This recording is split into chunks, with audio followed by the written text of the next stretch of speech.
Terdapat sebuah adagium penting soal Madura, bagaimana tidak, disebut bahwa orang Madura mampu menjadikan perempuan Madura sebagai simbol kenikmatan lelaki.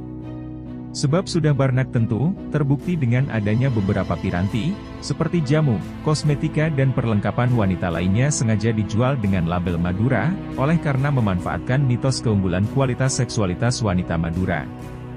Maka selanjutnya inline dan tidak mengherankan, jika kemudian banyak piranti yang berkaitan dengan keharmonisan rumah tangga itu, lebih ditujukan kepada perawatan tubuh perempuan. Lebih khusus lagi bagi orang yang telah menikah, dan hanya sedikit yang lebih ditujukan pada laki-laki.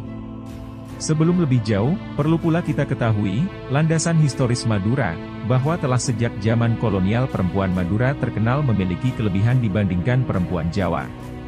Lebih daripada hal itu, ternyata selain dikenal memiliki bentuk tubuh langsing dan berisi, pun padat, ternyata perempuan Madura juga diyakini memiliki kelebihan dalam urusan memuaskan kebutuhan suami. Demikian itu beberapa stereotip sebagaimana dirangkum oleh Huub de Jong, salah seorang ilmuwan Belanda yang acap kali meneliti Madura.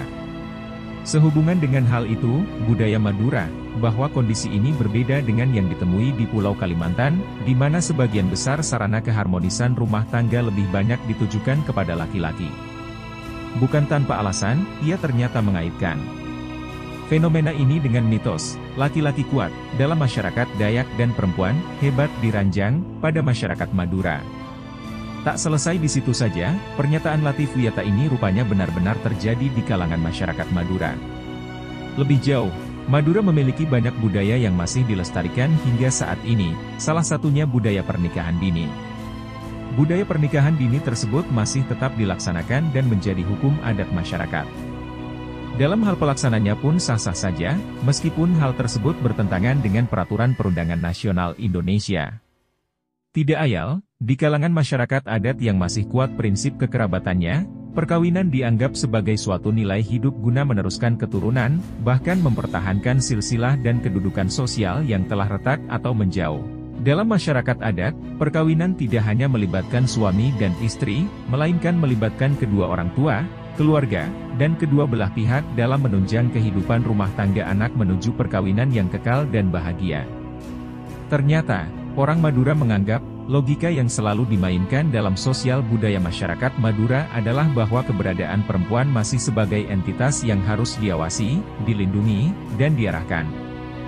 Hak kebebasan perempuan dalam memilih dan menentukan kehidupannya dirampas sejak masih kecil, karena ia sudah dijodohkan sejak anak-anak.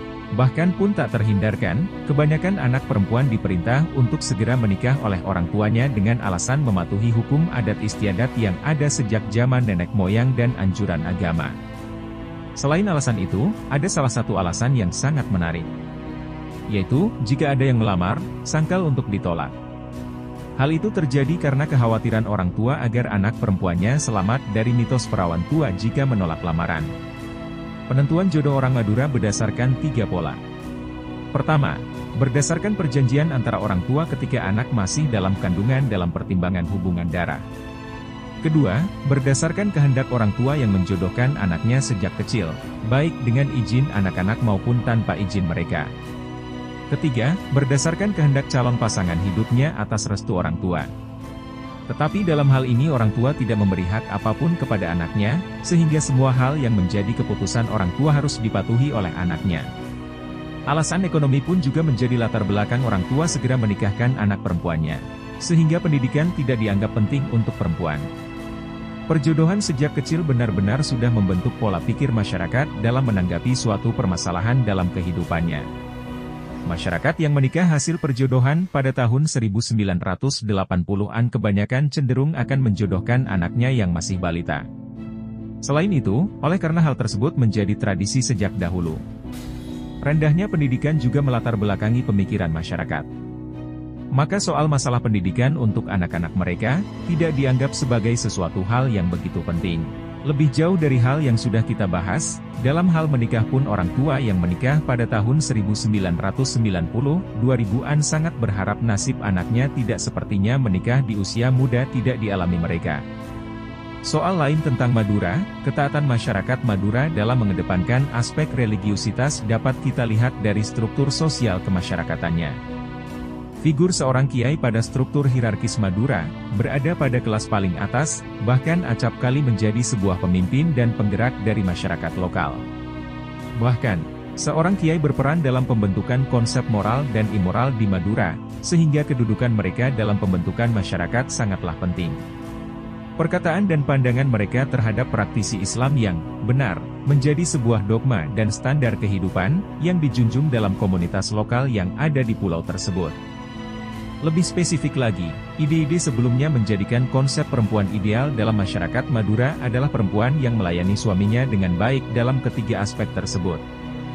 Gagasan tentang istri yang patuh juga ditonjolkan pada kalimat, Buppa, Babu, Guru, Rato, yang diterjemahkan menjadi, Ayah, Ibu, Guru, Pemerintah, yang berarti 4 hal yang harus dihormati oleh orang Madura. Kalimat yang digarisbawahi adalah perempuan datang setelah laki-laki dalam setiap aspek kehidupan. Penggunaan jamu karena atribut sosial dan kebudayaan yang melatar belakangi Madura lantas berkembang menjadi suatu kearifan lokal masyarakat Madura yang dipertahankan secara turun-temurun, tentunya juga termasuk dalam suatu usaha untuk melestarikan kebudayaan nenek moyang yang dinilai berharga.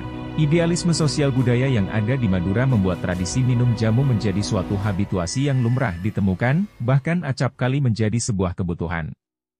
Untuk menjaga kesehatan wanita-wanita lokal, melayani laki-laki menjadi realitas keseharian sebagian besar perempuan Madura, oleh karena itu mereka memfokuskan diri untuk menjadikan diri mereka sesempurna mungkin. Tentu saja pengejaran persepsi tidak berhenti pada menjadi penurut dan istri yang baik dengan mengerjakan pekerjaan rumah dan pekerjaan rumah.